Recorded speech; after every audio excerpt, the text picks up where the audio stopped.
Welcome, dear friends, to the 99th episode of Row of a Tangent. Today, we shall revisit the works of an old favorite, Robert E. Howard. And the story we will be covering today is The Frost Giant's Daughter. The Frost Giant's Daughter is chronologically the earliest Conan story in terms of the barbarian's life.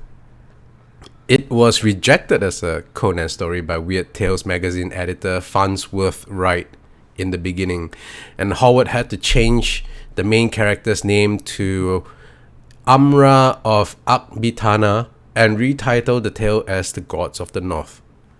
It was then published in March of 1934 by another publisher, by another magazine called The Fantasy Fan, and it will not be published under its original name until Howard's death.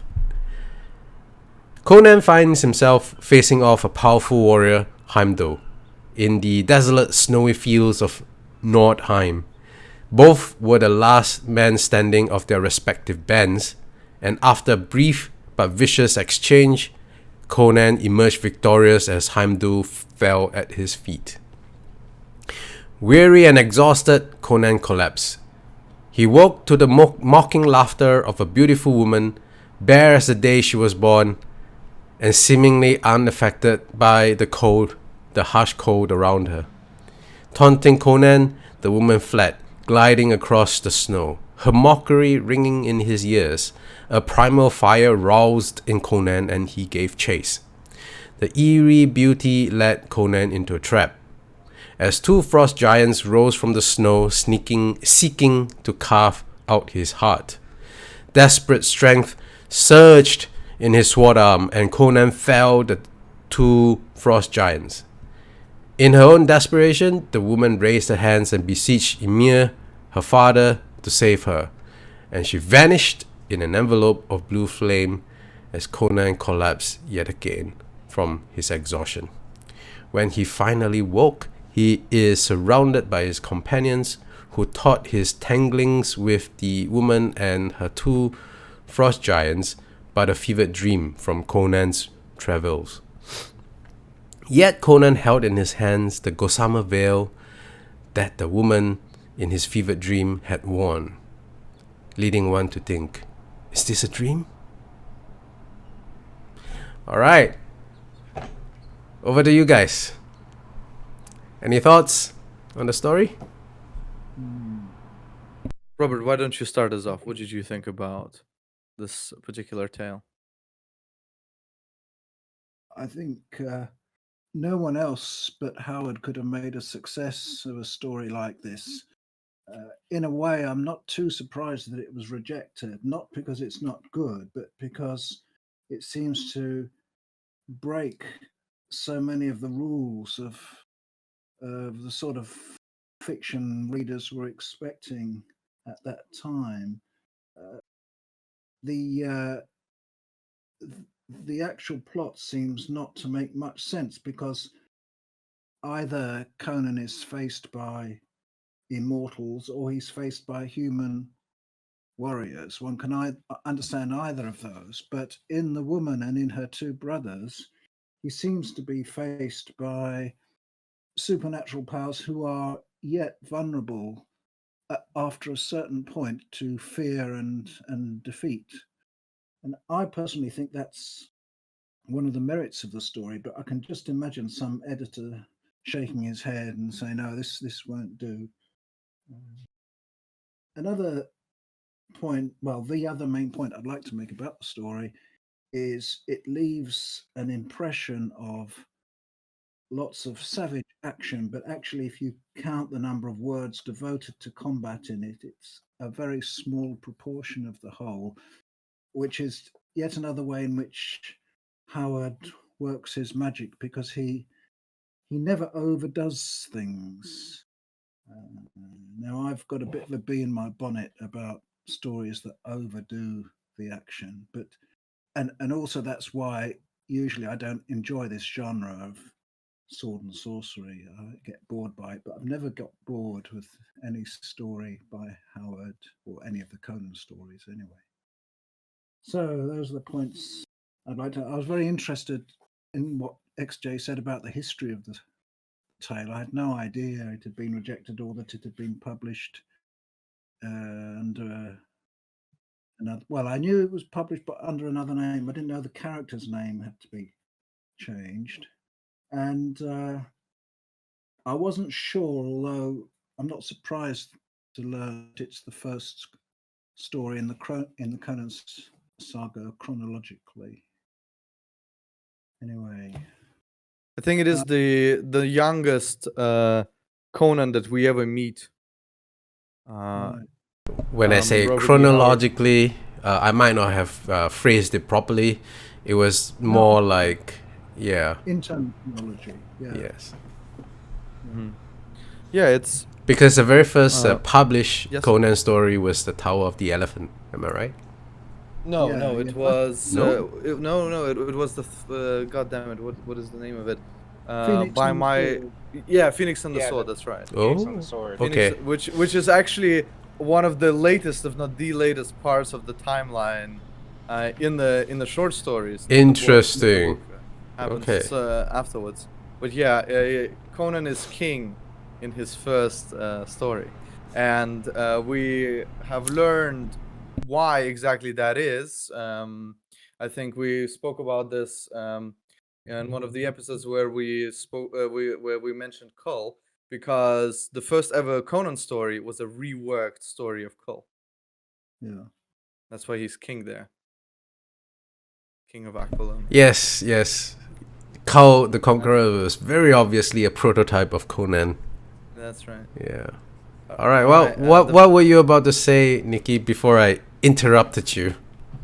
I just wanted to say that it really shows that this is the youngest Conan. I think Robert E. Howard does the portrayal of the character well, and he doesn't glorify his actions. But I will come back to that a bit later. I first want to hear what Anthony, the I don't know, the bandana master of today. All right, so yeah, I admit this is a very weak attempt at cosplay on my part, but I'm a little excited because I love Conan so much. I actually came to Conan and Sword and Sorcery late. I really started out my fantasy reading and fiction career when I got into Dragonlance as like a 13-year-old kid when I found it in like my I think I don't know what age you are exactly when you're in 5th grade, maybe 13, I don't know, maybe younger than that. I found Dragons of Autumn Twilight in my 5th grade class. So I really started out as like a high fantasy Dragonlance kind of kid. That And is almost the same story as mine, except that the book that I started off with was Dragons of Winter's Night. Oh yeah, right. I think you said that before you started the second. Yeah, the second And if it story in the if series. it hadn't been the second, I don't think I would have enjoyed fantasy quite as much. It is the better one. It's like the start, the Empire Strikes Back of that original trilogy, right? Yep. But anyway, back to Conan. So yeah, I mean, I have the comic book version of this, like the Frost Giant's daughter of this one particular Dark Horse comic series. I've read the story a million times. Yeah, I love this story. I think it again, as I feel like I'm a broken record with this. If it's hard to separate my love for the genre and for the character from just reading the story. I tried to separate myself and just read the story this time and try to not know all of my history with the character and with fantasy literature in general and my love for it. I think it, his writing is always amazing. To think of someone who died when he was 30 and was writing at this breakneck pace and creating all of these stories, and you just feel that energy. I feel like coming from the word, from the very first word of the story. It's just the lyricism of it and the savagery of it just comes right out. I I do agree that this is kind of like Robert said, this is sort of a difficult story to take, that any other writer would be like, well, you have this battle in the beginning, and if it wasn't for Howard's mastery of the genre and of the written word, then it goes into this surreal chase of this naked, impossibly naked, running on the top of the snow woman in the middle of this, frigid landscape. You know, that just strains credulity a little bit, right, or a lot. But then going into that she's the daughter of a god, right? So um or something of a god. But yeah, I mean, just I was taken again reading this of just like the lyricism and the energy and the sheer rush of the story. With yes, with the caveat that it sort of goes into this nightmare-ish surreal dreamscape with the encounter with the frost giant's daughter, and then so the action kind of tails off. It's a little, I mean, it's a little anticlimactic. I mean, yeah, you discover that she's this godling of some sort. They're this godlike being or the daughter of a godlike being. So it's like, oh, that's a little wondrous at the end. But for all that, I mean, it just goes back to like, I mean, how much I love Conan. I was showing off before the show started all of my little, I found, some old comic books, oversized comic books at a antique store recently, and I bought them up from comics from the 80s versus this comic version is from, the last decade or so. But yeah, I mean, the story's great with the little caveats that I mentioned, but overall, I loved it and still do. Nikki, your thoughts? Yeah. Well, I'm glad that we have another aficionado who understands and respects the greatest character and the greatest Just a author little of all bit. time. Oh. Um, Sorry, I took a sip of my tea there. Yeah, man, Frost Giant's daughter, or Gods of the North, however you'd like to call it. So, in a letter talking with Robert E. Howard regarding the very first short stories that he sent to Weird Fantasy that contained Conan, this is one of the stories that was rejected, as XJ pointed out. And the reasons given by the editor was basically the graphical content of this tale, and it is quite graphic if if you stop for a moment and really think what's happening here. And it is a pretty barbarous thing that Conan is attempting to do here, obviously. Now, he was fooled and almost killed, right? So nobody holds the moral high ground here. There are no heroes in this story, but definitely this young male mind is doing something horrific, and there's no reconciling that. That this is what's happening in the story, but at the same time, I don't think the story glorifies it in any way or makes it the focal point of the story or makes it an okay thing to do. I think that it pretty, pretty much shows the inner workings of Conan and doesn't give much comment on whether that is a good or a bad thing, which maybe in itself also a misstep. I'm not sure, but it got me thinking about something that I'm going to ask you guys in a moment.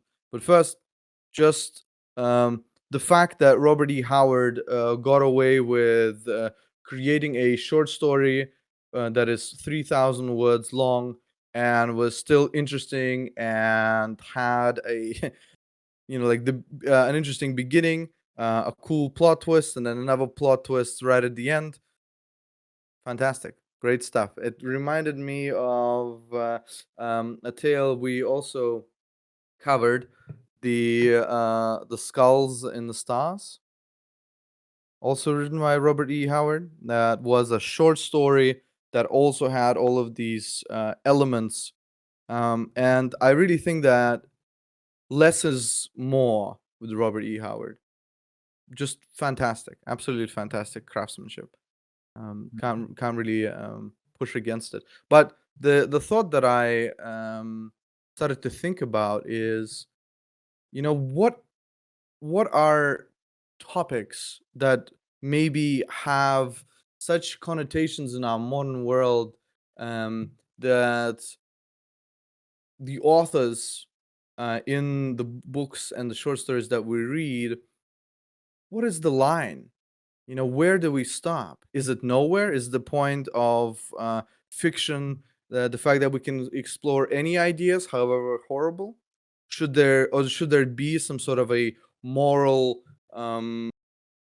compass, so to speak, that people should employ to really think about, like, what do we implore in a book or a short story? Is it more to do with how it is handled within the tale? What are your thoughts, guys? I've got some thoughts about what you've just said, Nikki, about the moral compass. It's strange how it works. One of my favourite writers, Edgar Rice Burroughs, who wrote the Barsoom series of 10 books set on Mars, his hero John Carter is extremely bloodthirsty. Well, I say bloodthirsty. He's quite a sophisticated, cultured, friendly chap, but he seems to have no compunction in spitting people with his sword when when the occasion demands it, in duels and that sort of thing. And I think that the right way to treat all that is to say, well, it wouldn't work for us. It's wrong. It would be wrong here. But for some reason, the author succeeds in creating a sort of moral universe in which it fits. I really don't know how this can be, but there's no point in denying that it seems to work in those books. So I suggest the right way to go around it, and this is my answer to Nikki's question, is just be humble and admit that one doesn't know how these things are done, but to admit that they are done. I see what you mean. But for you, for example, I think you are a spitting example for this whole situation. You are an individual who does not enjoy profanity and foul language within the works you read. But clearly, the people who are, let's call them the bad guys, for the lack of a better word, or just normal individuals within everyday life, frequently use these things. But you, as an individual, would prefer that there were either omissions, like he swore loudly, instead of them writing out FUCK in the book, or they would invent some sort of a thing that is foul in the universe, but not foul for us, like Grom's axe or something, whatever. I think so I can answer that, yeah, actually. yeah. I think there's a distinction to be made between what is being written about, which can have all sorts of departures in it from what one approves of in normal life, and simple courtesy to the reader. Are you supposing you had a book in which it happens in a Conan story, actually, in which Conan has been betrayed by some woman. I think it's in Rogues of the House, which we've discussed, and he drops her into a cesspit. Right now, that's all very well. We all have our ways of dealing with people, but supposing there was a form of literature in which the substances mentioned in the book could actually appear on the page for real, like in which case the excrement in the cesspit would suddenly appear on your page, maybe shimmering in a sort of half reality, I don't know, but that would be taking it too far. So yes, he swore a mighty oath, or he gave way to obscenities. He uttered several obscenities. That's all right. But if you actually write the obscenities down, then that's not all right. My view. Fair enough. What about you, Anthony? Do you have an idea of what your so to say, the line for you is, or something that you don't wish to see in your work, in the works of other people, or do you just believe that the flight of fantasy is absolute? Yeah, I would say that I have a very high threshold for all things profane and gory. Not that I revel in those things. I know a lot of people over my life. I've known a lot of people who, maybe not a lot, but I've known people who enjoy the subversiveness of those things. I think they like more than anything, they like the fact that other people object to it, so they like the profanity, what it does to other people. And I'm never like that. I don't enjoy other people. I don't have a lot of schadenfreude in my life and in my personality. So I don't like that sort of thing for its own sake. I think that yes, it's, as Robert was saying, these stories depict a different time. They depict a more savage age. So this is of necessity of survival. This was done, and there's tribalism in these stories. Obviously Conan's from the Sumerian part of the world, and these people are of the Vanir and the Aesir. They're of the north, so maybe he was attacked for straying into their lands. Something to that effect, that, and unjustly so. Or did Conan commit some slight against them, or start the conflict? So it's the questions that there's moral grayness, and I don't really balk at all that. I do agree that an overuse of profanity is, to me, not necessarily, it doesn't make me clutch my pearls. It's just I roll my eyes and I say, okay, from an author standpoint, if you intersperse it, if you just spice up your show or your movie or your book or your short story with an occasional curse here and there to show a new level of frustration or fear or something to that effect. But just the gratuitous, yeah, and again, I'm not a pearl clutching sort of prude. I mean, hey, I can go in for some pretty gory movies and some pretty profane movies, but after a while it grates on my nerves and it's just like, okay, this is just for shock value. But I think in terms of this story and the Conan stories in general, to refocus back on that, I think the age in which this character lives necessitates this. We mentioned Dragonlance earlier, so as opposed to a Dragonlance setting where it's more high fantasy, more moral, black and white, there's good and there's evil in that fantasy series, and it's, the good guys try to not even kill, they kill beings that are evil, that are on the clear side of evil deities, and they still feel like they don't want to be doing that. They don't want to take the life of even evil creatures. So it's the age that, and the moral compass there is much more black and white in other high fantasy stories like that, like the Dragonlance property, versus the age and the time and the disposition of Howard, who Howard, I think, is very famously so a very, manly man, a man's man. At least that's how he styled himself, and I think ultimately he paid the price maybe for that expectation of himself and the world. How he was very untimely, his untimely death by his own hands. So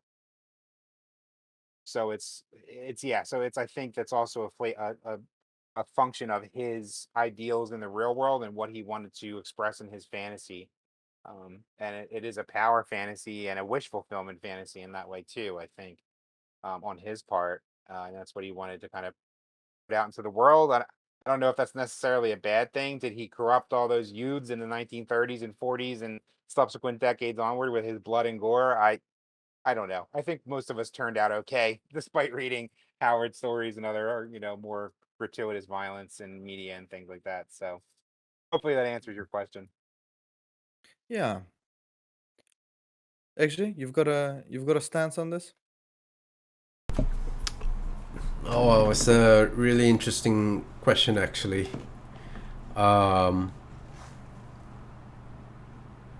If you need time to think about it, I I can say think mine. it depends. That line depends, is different for different people, and it's different for different regions. For instance, Nikki, I remember you have a really strong reaction to both of Gene Wolfe's works that we covered. For you, that line is horrible things done to kids. Yeah. When, like, actually the two Gene Wolfe stories, it's not like the guy has a... It's not like Gene Wolfe has a issue with Children. abusing children. It just happens to be the story is that way. And when you later... I don't know if any one of you have read Marion Zimmer Bradley before, and you have heard of her story, like the author's story, and then some of the things that are in the book, then you start feeling very strange about. It's very hard to reconcile what's going on in the stories and then her personal life, because she together with her husband sexually abused the children that she adopted. Is it is it her birth children or children that she adopted? I forget which one. Exactly. And then you read some of her stories and it's really it's like, okay, I can see. It's like when you read certain parts of a story and then you hear about her actions in real life, you start thinking like, okay, I can see where this is coming from, and it makes a person very uncomfortable. And then it's like you have a game like Fallout, for instance. It's made a certain way. All the name of the drugs had to be changed in order to be sellable in Australia and in Europe. And then in the original iterations of Fallout 1 and 2, you could actually kill everybody, including the NPCs, and that includes the children.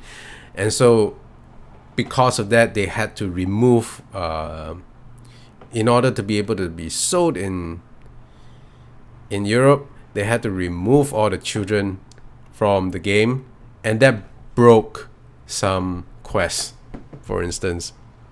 And I have issues in the same way that Robert has with overly colorful depiction of gore. And the funny thing is, I don't know that I had that line until I came to it. I thought I would enjoy... I seriously thought I would enjoy that Warhammer story. What's the name? The very first one that we read. Two Kinds of Fool. Two Kinds of Fool. I seriously thought...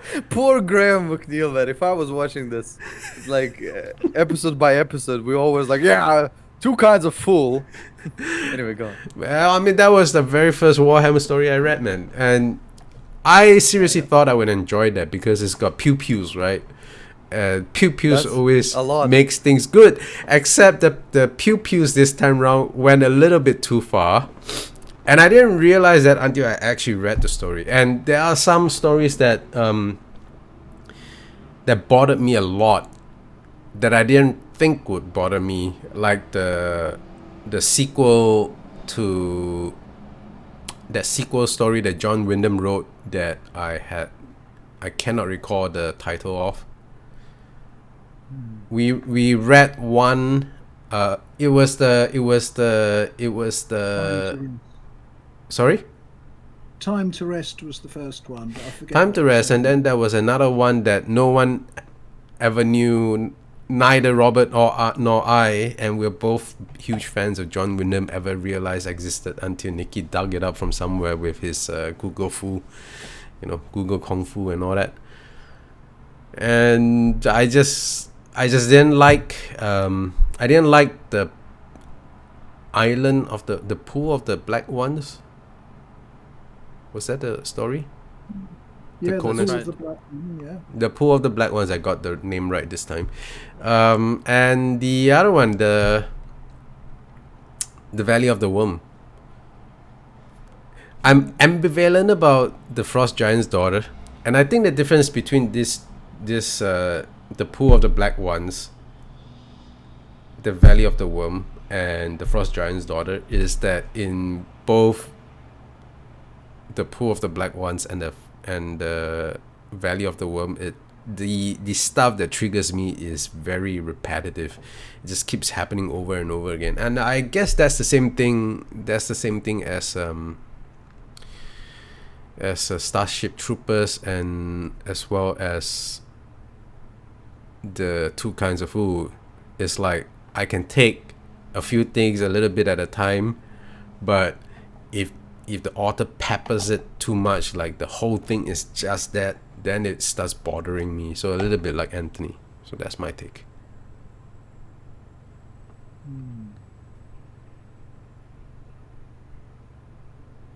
Well, fair enough. For me, I think that fiction should have provocative and interesting ideas explored in it, to make sure that we question ourselves and understand the world better as we go into the world at large. Nobody truly gets hurt when a story is read by a mind. Of course, truly, you could be influenced. Oh, No Place Like Earth was the sequel. No Place Like Oh. Earth was the sequel that you were talking about. Actually, sorry, it was bothering me. Yeah. So the exploration of the human psyche has its ups and its downs. We have things within us that are bright and beautiful and create something interesting and long lasting. And sometimes our minds are cruel and full of bile and anger and wrath. And we could create equally something as long lasting but horrible and terrible. And that is just the nature of existing, nature of being a person.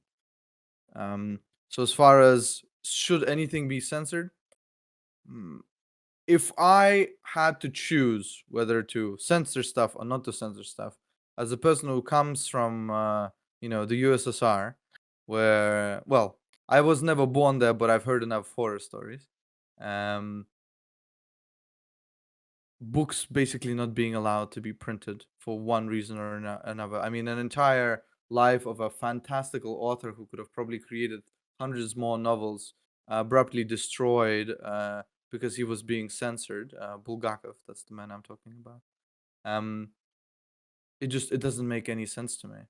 So yes, I understand fully that we are basically inviting a bunch of schlock and horrible stuff written by people who don't really understand how to deal with the grandiose topics, such as like horrible things happening to children, molestation, rape, whatever horrible topic you can think of.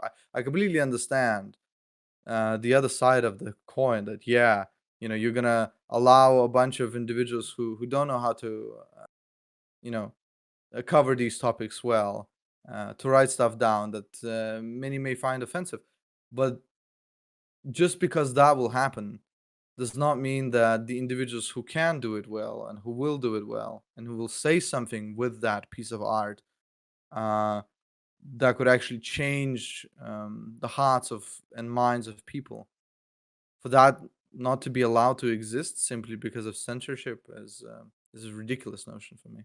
So yeah, unfortunately, that's where I stand, so to speak. If the Vogue crowd thought that they had a person, I mean, say, the story was, when I first read The Frost Giant's Daughter, and I was like, okay, so this was rejected, and I was kind of wondering if the if a certain scene was the reason why it got rejected, and you basically gave me the answer, Nikki. I couldn't find out why it was rejected from because I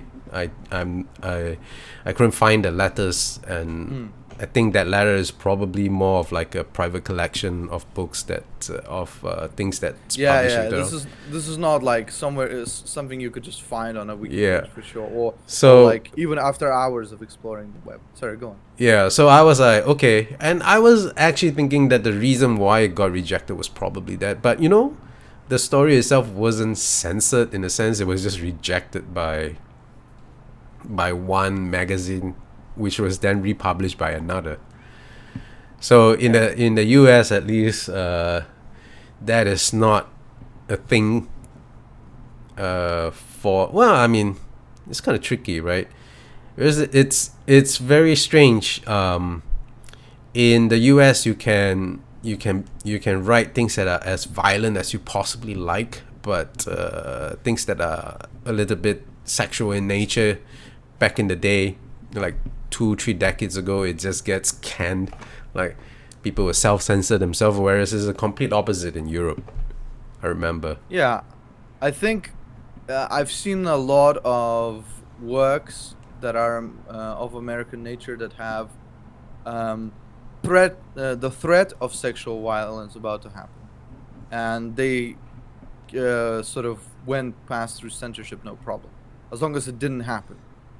I've seen a lot of that, and Conan's story here kind of works in that same direction. I mean, nothing actually happens. Yeah, like I think, like I'm picturing myself as editor for Weird Tales, and I'm thinking to myself, I probably don't want to. It could be I don't want to publish a story like this because of that particular scene, and I'm gonna have to say, like, the dialogue line that Conan had when he finally caught what's her name, Atalia. It's oh my god, man, it's awful. It's awful. And then I was like thinking, as an editor, maybe I don't want to ruin, first of all, the brand of the magazine. Second of all, I might not want to ruin the brand of Conan. You know, it's like it's pretty sordid, the stuff, that section of the story, and yeah, I think, but you know, like, Weird Tales is a private publisher, so it's not really like it was censored. But then at the same time, I think the difference between back then and now is we all have social media, so something and we're whether we like it or not, we are all affected by what other people think, which is why reviews are actually a thing, if you think about it. So someone who's read the story before has come out and said, oh man, I hate this story because of blah blah blah blah blah, and if it happens to be put forward in an eloquent enough manner, enough people will hear that and say, oh, you know what, I don't want to spend my money and I don't want to spend my time on something like this. And you know, but that could, and because of the reach of social media and just how many people can have ready access to information, that could come out to feel like censorship. You know, it's interesting because... Go ahead. I just wanted to say something. It is also very surprising that this is coming from this author, you know, like an author who gives a lot of agency to his female characters. And that's why I'm also giving him the benefit of the doubt in many ways, despite my people may think I'm only defending him because I love Conan. No, I mean, I really thought about this and the way I was going to approach today's talk, because the actions and the words spoken are pretty indefensible in my opinion. I don't think you have a leg to stand on if you're going to try and say like, oh, it's fine. But at the same time, I also don't think that Robert E. Howard thinks it's fine. I don't think that reading this, I don't get the impression that he wants to make this like a non sequitur, like it's a normal thing that's happening. I mean, like it's a youthful man who was almost killed, and now he's doing something horrible that he really shouldn't. Anyway, go on, Anthony. Yeah, so I just flipping back through the story that I didn't find the exact wording that you were talking about. I don't have my copy in front of me, and I couldn't find it on my phone, but I think that, like you were saying, Howard wrote this, and Conan was never going to catch her and never going to have his way with her in a horrific way. Yeah, he was. So he was with the Aesir. He had allied himself with the one tribe of these Northmen, the Aesir, and he was part of a war party that was invading the Vanir lands, right? The Vanir, their opponents. So if he thought she was a Vanir woman who was mysteriously naked out there, why that didn't really cross his mind too much or make him ponder that much. But like you said, he had just come out of a near-death situation that was in a desperate battle for survival, and where he was pretty much he was the last survivor. I'd like to think that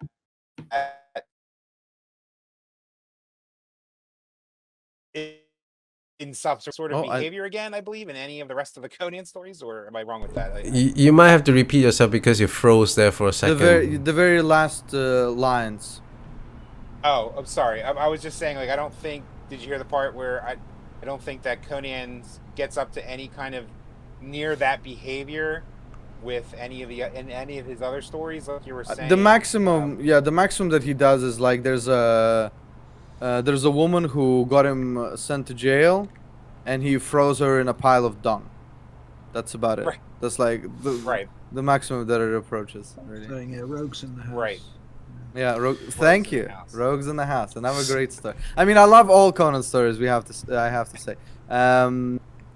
Yeah, he doesn't get near that, but I think like maybe he learned his lesson here. Maybe the intention for Howard was, hey, look, it's almost like, I know this is sort of me retconning in my head. It's like headcanon now, but it's maybe Conan, he's young, he's youthful, he's impressionable. He just went through a near-death experience with this combat, and he sees a woman, and he wants to have his way with her, but then turns out, oops, she's the daughter of a god, and Conan gets knocked out by the experience at the end, and he gets discovered by Aesir tribesmen, and he says, what did you experience? So maybe he was scared straight at that point. I don't know, but I mean, my issue with with that section is, okay, so the lines that he said was he put his hands on the woman, and because she is the god, she is the daughter of frost giant, so she's very cold, and he was like, my god, woman, you are cold. I'm paraphrasing because I can't remember the exact line, but don't worry, I will put some heat into you. It's like he said, you are cold as the snows, he mumbled dazedly. I will warm you with the fire in my own blood. So it's eloquently eloquently said, but it is not. It's like, yeah, you can code it however much you like. Everybody gets what the hell he's getting at. Yeah, I mean, it's actually why I brought up the thing with Robert, right? Like, because he said he doesn't like profanity, he likes it like averted, and this is kind of a similar thing going on here. It's like it's a well written line, but the line's implications is something terrible. And I'll give you the other reason why I was ambivalent. I like, there are some things about the short story that I really like. The introduction, for instance, of Conan and Heimdul, that was just like, epic. Wow, that's fire, man. Tell me your name so that you may know. You may tell your brothers who gutted you, something like that, It was a just amazing way to introduce two characters, right? But the other thing that bothered me about the story is like the excuse that you can give for Conan acting the way he did was because of something that Atalia was doing, because like it was very explicit that Atalia will lure dying man to be slaughtered by her frost giant daughter, her frost giant brothers. Sorry. So it was like it was like, oh, she asked for it, you know. It's like the classic, she asked for it.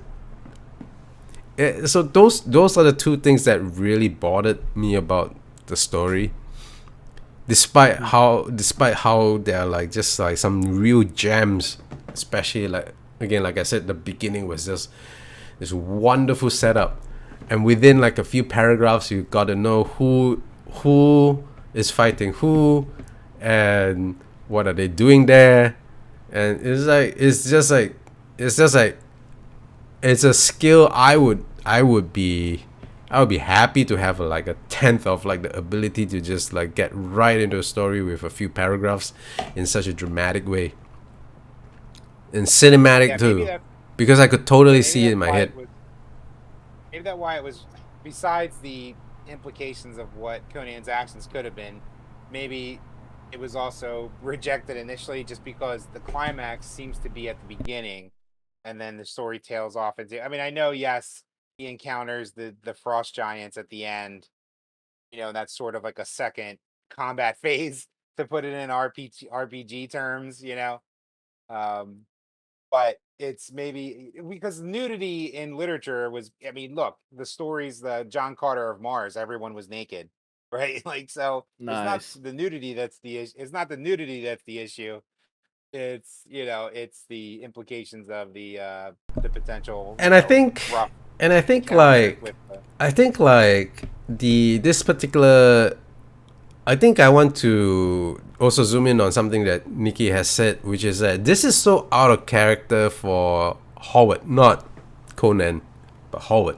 It's normally Howard doesn't write stories like this, and I would say like something like the Frost Giant's daughter probably would work a lot better if like the entire series is kind of like this. So I'm talking about a series like Gore, for instance. If any one of you have heard of that series. No? Well, Gore? I've heard of it, but I haven't read it. yeah, I've Okay. heard of it. Yeah, yeah. I've never read it just because of its reputation of being I really mean, just gratuitous. Yeah. it's for a specific audience, and if it's within that context, then that, I guess it's the people who like it will like it, you know, and they will find the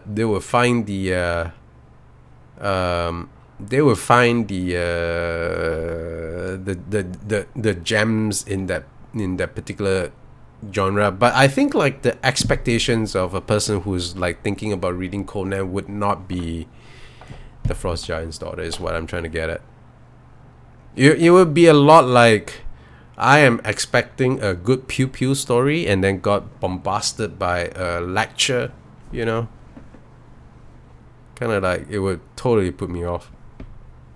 I didn't read it the same way as you guys read it. Actually, I sort of knew from the start that this wasn't a woman in the normal sense of the word. It was some supernatural or semi-supernatural creature, and also I could tell from the start that Conan wasn't really himself, because, well, as he says right at the end to his companions, he says that something like a madness fell on me. Well, I could tell that right through the story, while he was pursuing utterly. So, given that he wasn't his normal self, and given that the thing he was pursuing wasn't in the normal sense of the word a woman, I didn't feel that there was. It didn't occur to me that there was a problem in the same way as it occurred to you. I just didn't feel that way at all. I wasn't in that dimension at all. Yeah, it definitely seemed like he was under her spell. It was even from, her laughter. He comments on the laughter. So maybe from the instant that he hears her laughter, he's under a spell because she lives up there to bring sacrifices to Ymir, her godfather, she tricks men into going up into the mountains to be slain as a sacrifice to her god, so her father, who's a god. So it could Yeah, be that sort of he was under a spell, which she didn't expect him to break, but just his Conan Cimmerian savagery, broke the spell and let him win the day. So I mean, I it, get what you guys are trying to do, and okay, we can find a way to excuse Conan or whatever, but this is a very sensitive topic, and it's a it's a topic that's very very alien to most of us, I would presume. it's an The explanation, not this an yeah, an yeah, for explanation, sure. not an But not an the like excuse, not an the end, excuse. yeah, of course, of course. I'm not saying anyone is excusing anything. I just wanted Yeah. to bring it up. The idea of this type of violence is usually experienced by the female part of our population, and it's pretty terrible. It's not something that you can just like brush off. Um, so it is a topic that, I mean, again, this is all about my sensibilities, I'm guessing. But there is I don't remember the chronicles or some dude or something like that, where it's pretty Covenant or whatever his name is. Yeah, I can't Yeah, Thomas remember. Covenant. Yeah. Yeah, yeah, Thomas Covenant. Yeah, I can't read that because I know what happens in the very first book, the rape scene against this girl for basically no reason. And I know that the character goes through a journey and realizes how terrible he is, and he keeps paying for that act and whatever. And I'm sure it's fine and well written, but to me, it's just like you couldn't think of anything else, like no other motivation, no other great misdeed that he could have done. Like I'm always feel like we wouldn't be having this discussion if Conan was just trying to stab the woman. If he just like put her down and said like, taste my steel, you icy woman, and like try to do that. But like there's something about um this raw sexual violence in that scene just makes it icky for me, and I think for a lot of individuals as well. I can't explain it. I mean, Yeah, I would agree. I think the whole story just brings to mind this very good uh, advice, and that is you can't cheat an honest man. And it's like if it's very clearly there was something wrong. We could say day and all night just how close to death and how delirious Conan is. But if he wasn't that type, he wouldn't be giving chase, first of all.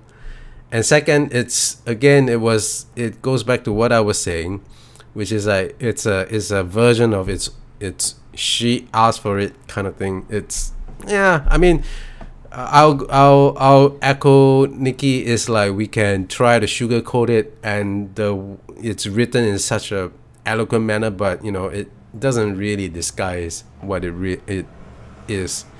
And it's like, I mean, I don't know, I really don't know how to feel about the story. On the one hand, it's got some really good stuff about it, like the craftsmanship is just beyond reproach. But yeah, there's just that I thing. think we're definitely better than this now. I mean, we're better than that now. I agree that we shouldn't censor and erase things from the past because we have to learn from our past. As much as human beings don't seem to learn from the past, we do in some ways. And the treatment of women now has improved over time. Still needs a lot of improvement, obviously, in a lot of ways around the world. Um, in the United States as well, obviously with some of the decisions that we've made recently. And it's sloppy and it's too easy. It's an easy path to showing something gratuitous and to be shocking. It definitely is. Women violence against women, being suspicious of the other, making people of other races the villain is easy, and that's low hanging fruit, and that's what was always done in the past. So it's this easy path to coding something as evil or as weak, like women, like people of other races that are in the minority in your country. Those are low hanging fruit, and it's lazy to a point, and it's, hey, listen, Robert was probably he was a red meat. He styled himself kind of a red meat, kind of meat and potatoes guy who was, you see him posing in pictures as a boxer, you see him carrying weapons around. I mean, he was like the stereotype in the 1930s of what a manly man was supposed to be. So he definitely had power trip fantasies of, and things that he expressed through his writing. So it's, again, I don't want to say it's an excuse, it's just an explanation of his time. But yeah, civilization, I'd like to think, has improved. And we have those examples of like, hey, this is how it's was done in the past, and now we need to be better. So it's I'm just glad that this theme doesn't carry through the rest of his work like it does for other people's work in, the Gore series. I agree with you. There's no point to read that. I'm not into that. The way that was written. Same thing for me. I never really read because it was spoiled way ahead of time. Like, hey, you're going to read Thomas Covenant. Wait till that scene in the first book, and I'm like, okay, I don't need to read this. So that's the reason why I didn't read it, Nikki. It was same thing. It's like, oh, okay, I don't need that because that's stupid, because I don't need the shock value, and that's not what makes a great story. I mean, so it's those things still exist so we can learn and grow from them. And I mean, but are we giving the slippery slope for me is, do we have to throw out the baby with the bathwater and get rid of the rest of Howard's stories? There's always this death of the author question. Can we separate the author from the work? And can good things just in human existence in general, can good things that we can enjoy and celebrate in a way come from people that have less than stellar morality? I mean, where is that line? And I struggle with that all the time. Like you were talking about the Marion Zimmer Bradley situation. Yeah, if what she did was true, and I think her daughter came out to write a whole book about what her mother and I think the father was involved too with, right, with the sex abuse allegations of children. And it's just, yeah, that's reprehensible. I read the first book, I think, The Mist of Avalon, I think, in the Arthur series. And I was kind of like, okay. And then the whole thing came out about what allegedly they did. And I was like, okay, I'm done. I don't need to go there anymore. I'm done with this person. So it's like, but where do you draw the line? And it's always something that we're going to struggle with. And I think that I do disagree with the people that are more of the moral police to the left when it's a purity test, especially in the United States. I feel like the purity test goes too far. And I don't want to get too deep into the weeds of politics, but I think that when you're on the left and you're sniffing around and no one's pure enough, that always turns in on itself, and everybody starts eating themselves because nobody can be pure and perfect. Um, but I think that it's, we don't want to go to the extreme where we have to erase history and get rid of everything that offends people, because we need that perspective. Without the contrast, we don't know what is better. What's better behavior. It's But at the a same it's a time, hard I throw that it's yeah, hard. go I ahead. throw that question out to you. Should we stop reading the rest of Conan's stories for all time because of this one story? Nikki, start with you. I mean, what's your feeling? Fucking How do you fucking struggle with never, right, I'll, right. I'll be reading these stories till I'm gray and old and dead. Um, I Right. mean, it is a huge question that we're not going to solve on a podcast about short stories. Um, Sure. you know, so but obviously, I guess the stupidest and the most cop out answer that I could ever give is like, it's common sense, dude. It's common sense. Just don't. If your story can't survive because you created a scene in which like children's skin gets eaten very slowly as the guy laughs maniacally, maybe rethink your life. Is this really it? It really needs to exist in your story? Okay. At the same time, I am talking a bit of I'm taking a bit of a high horse stance, perhaps, because I like Warhammer, and that type of shit happens in Warhammer. And for some reason, that doesn't bother me. But I guess it's because I know that it's all hyper reality, and it's not supposed to be realistic at all. It's actually supposed to be so crazy that your eyes pop out, right? And it's it's just a topic that, I mean, maybe we could do a proper episode on trying to describe this, but I don't think we could solve it in the next 20 minutes. Yeah. Robert, you look That's like a you good want to say idea. something. Yeah. It's what I was saying about the Barsoom books with John Carter and his fellow heroes on Mars. What works for them, for some reason, doesn't. For some reason, it works there, whereas it wouldn't work here. It doesn't arouse my disgust in that environment, whereas it would here. I find that really strange. That that's a separate issue, I think, from what works in a literary. It's what works in a moral sense is a separate issue from what works in a literary sense, and I think that it's easy to cross over from one to the other and forget what one. My answer to that would be pretty much genre, which is how I was trying to clumsily express earlier, which is that, like the gratuitous stuff is okay for Nikki when it comes to Warhammer, because that's what you kind of expect from Warhammer. But at the same time, I gotta say, I would still avoid Warhammer if there's too much of that going on, right? I expect it would be the same for Robert. And like the scene in The Frost Giant's Daughter would totally be at home in a series like Gore, and that's the reason why I brought up Gore. It's like it would be just another sunny afternoon in Gore, what happened in The Frost Giant's Daughter. But I don't read Gore, and presumably like the people who goes to read Gore has a particular bent and they enjoy that kind of story. So those are things that is okay for them, and I would assume the same for Barsoom. Which would be like if a person who doesn't like people running around naked all the time and a lot of violence, they would avoid Barsoom series. Well, they're not really naked on Barsoom. They just dress very lightly. Yes, I mean, like it totally is fine. It totally that so being dressed lightly and nudity is not my trigger. So I love the Barsoom series. Just putting it out there, it's like, and I think it goes back to expectations.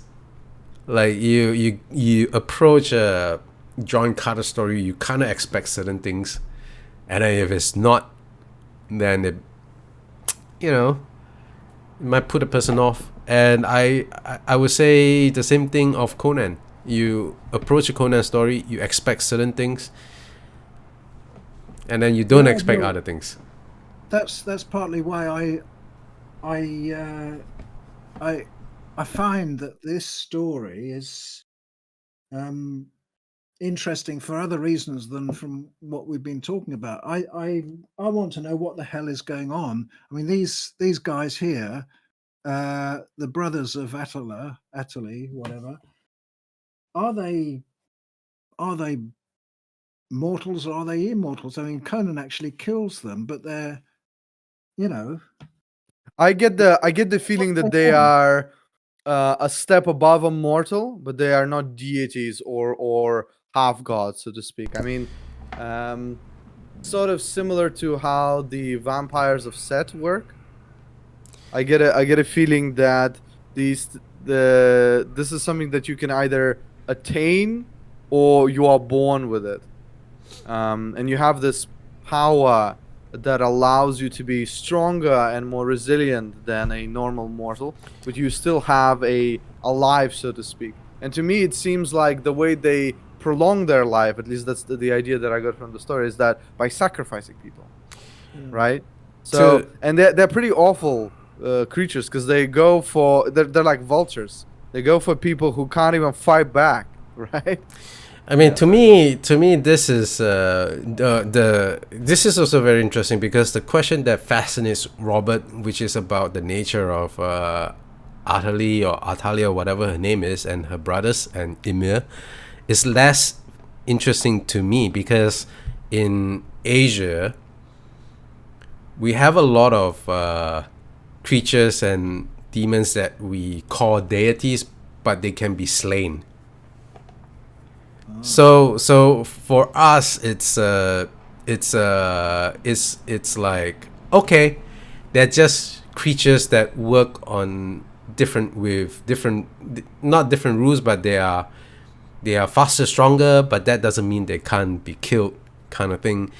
And the other thing is, in Japan there's actually I can't remember what the creature is called in Japanese, but it's literally a woman that appears in the blizzard that does very much the same thing as our female protagonist does.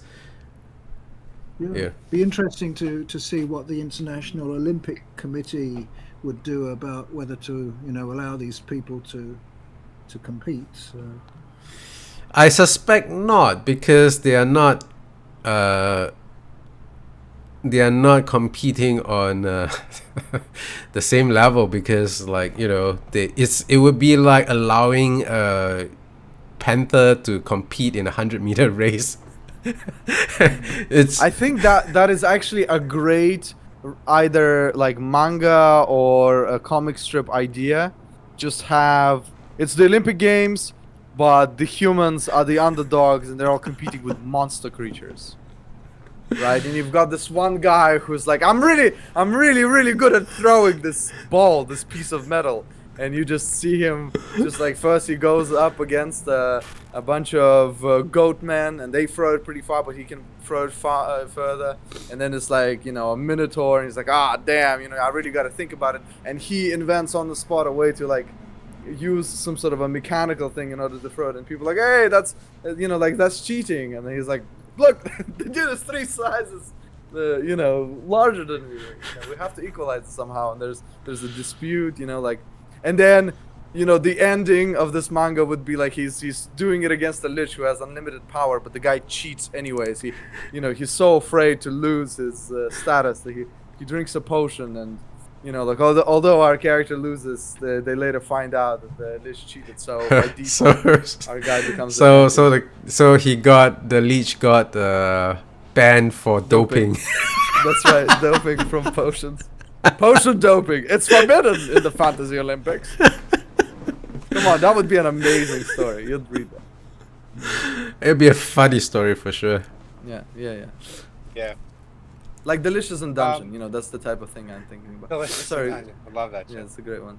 What did you want to say? Yeah, just to go back, point of order, there was nudity in John Carter, and I think it was more like of the classical sense.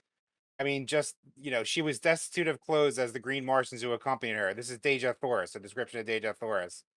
Save for highly wrought ornaments, she was entirely naked, nor could any apparel have enhanced the beauty of her perfect and symmetrical figure. So it was a sign of nobility, and also it was a desert planet. And also, I think he wrote in like the classical sense of nakedness as being unsullied. They're pure, they're unsullied by sense of not well, what's the word I'm looking for? But they're pure and they're noble. So it's more like a classical, like a Greek statue. Yeah, the word you're probably looking for is lewd, Lewd. Well, no, lewd is more sexual, so it's not lewd. It's more not pure, but anyway. But yes, they're pure, they're noble, and it's like sort of like the nobility of the human body, and they have no shame because they need none, so anyway, just wanted to kind of revisit that. So it's like not that. So I agree with Robert though that just to get back to the concept of nudity, what it represents. So it was an absurd thing for Atali to be nude. This is just all occurring to me. It was an absurd thing for her to be nude in that environment, in a frost-bitten, cold, subarctic area. So that also lends to the surreality of it. So in defense of him point, his point, there was something up. The fact that he encountered a naked woman in a place where you would not survive more than a few minutes like that. But regardless, again, not an excuse, nowhere near an excuse. It's just an explanation. But anyway, It but is yes, an excuse, really, because it means that the whole atmosphere of the thing is beyond the mere human. I mean, it doesn't say so in so many words, but I don't think it needs to be said in so many words. The whole scenario makes it obvious that we're not talking about a regular day-to-day situation here. the people writing in the early 20th century, like I say with the Barsoom stories, it was nakedness in the classical sense of like these people have Yeah. no shame, they're unsullied, not because they're lewd or not because they're sexual or wanton or Yeah. hedonistic, but just because of like they if they weren't nude they'd be wearing togas because they're so noble, so but maybe with a little bit of the the top hanging out for the ladies too, right, as well as the men. So it's like it's this nobility of the human body and the purity of it, rather Well, than the whereas sexual version of in it. Frost Giant's Daughter, it's simply one more piece of evidence that the whole thing is supernatural. That And that's it's context, yeah, it's the yeah, context of the situation, yeah. So anyway, but it's like a dream in a this, way. well, he's under a spell, but Which okay. is the other thing that I didn't like about Frost Giant's Daughter. What do you mean it's all a dream? Come on, that's such a But it wasn't all a dream. it wasn't all a We dream. find- Is it a dream? Is it Well, not a dream?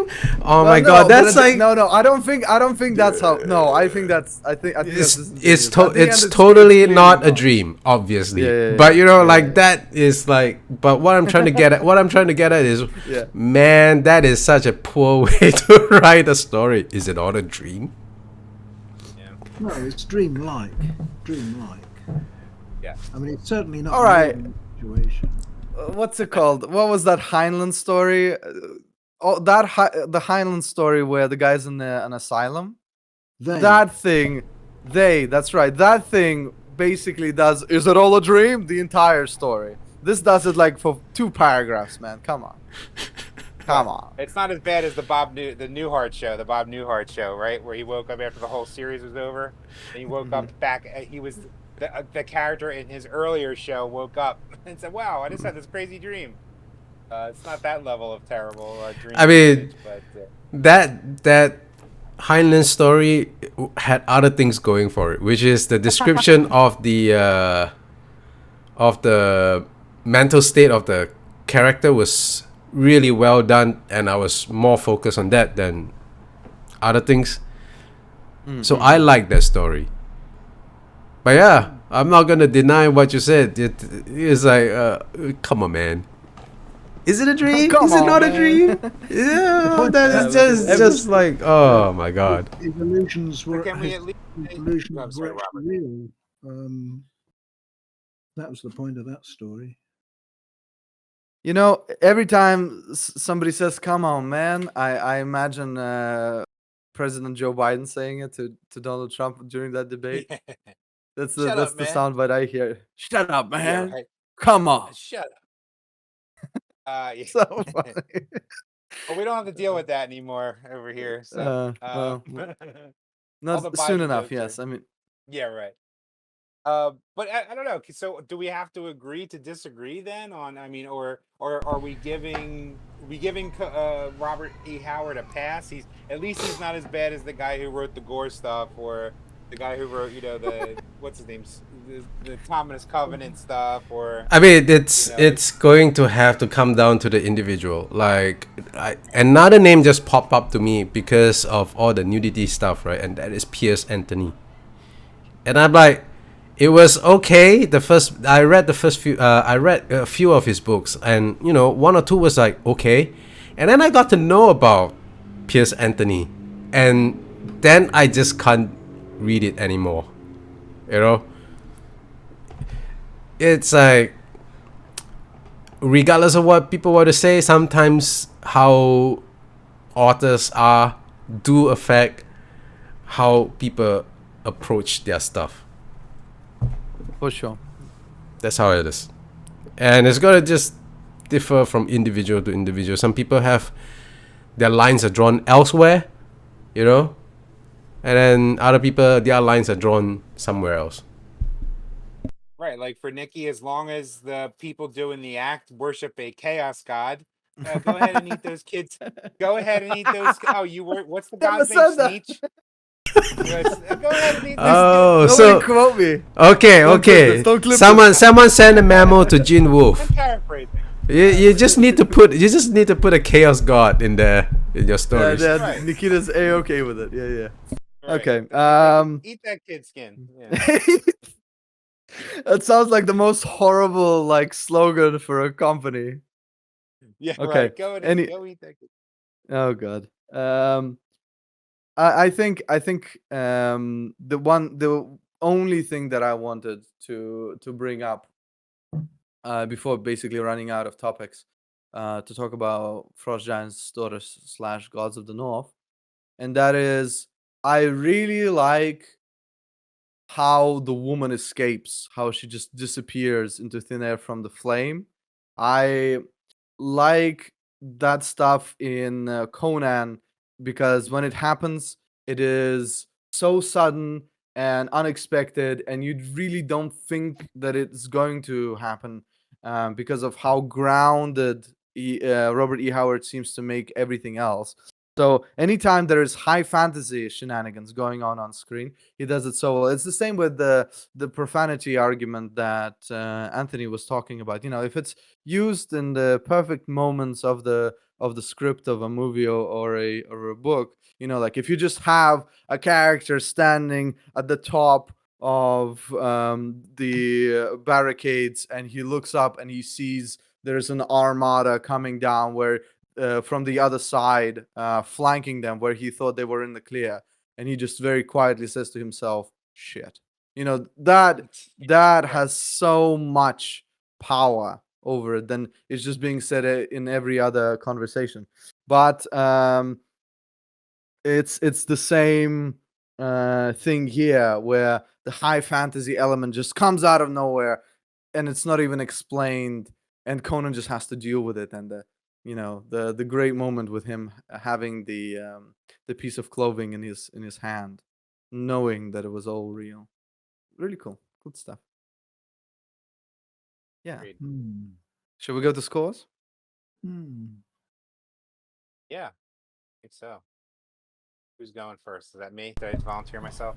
Yeah. All right, Rambo Anthony. Ramthony. Barbarian, darn it. Ramthony. Bartony then. if you're the Barbanthony. barbarian. Barbanthony. That is my next character in D&D. I am Barbanthony, and I cast fist. Yeah, that's right. Punches the wizard in the face. Go on.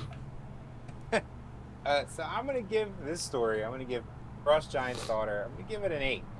I give it an 8. That's where I feel like my Conan interest lies, and number-wise, I think Conan stories for me generally are up there. I'm gonna give it an 8 for just being awesome, and deductions for sort of being anticlimactic, and for the obvious questionable behavior on Conan's part. But I think he has learned his lessons, as you see in subsequent stories. But then again, this was one of the last written stories, or one of the later stories of Conan, so chronology doesn't quite work. But yeah, so I'm going with 8. My score, and I'm sticking to it. All right, awesome. XJ, what about you? Well, I'm ambivalent, so the score that reflects the word ambivalent the most would be 5. Could swing either way. All right, fair enough. Sorry, Robert. I'll give it a 9. I think I certainly wasn't at all affected by the criticisms leveled against the story, simply because none of them occurred to me, and therefore that means that Howard's magic, his prose magic, succeeded in my case in doing its job, which was to do the trick that authors often do succeed, great authors often succeed in, which is bamboozling the reader into not noticing things. So I didn't notice any of the problems that you guys noticed. So I'm able to give it a 9. Nice, 9. Yeah, I guess for me, I think it's a 7. It's a solid 7. It's a great story. Has a lot of potential. It is the perfect length, but the contents within, I struggle to give it anything above that. Yeah. All right. Well, I guess we've came to the end of this particular episode, and if any of our listeners had enjoyed our discussions, feel free, and if you have any thoughts about, the issues, you're welcome to leave your thoughts in the comment section. Just keep it civil, and like and subscribe if you enjoyed our conversations. And with that, have a great one. Thank you for watching.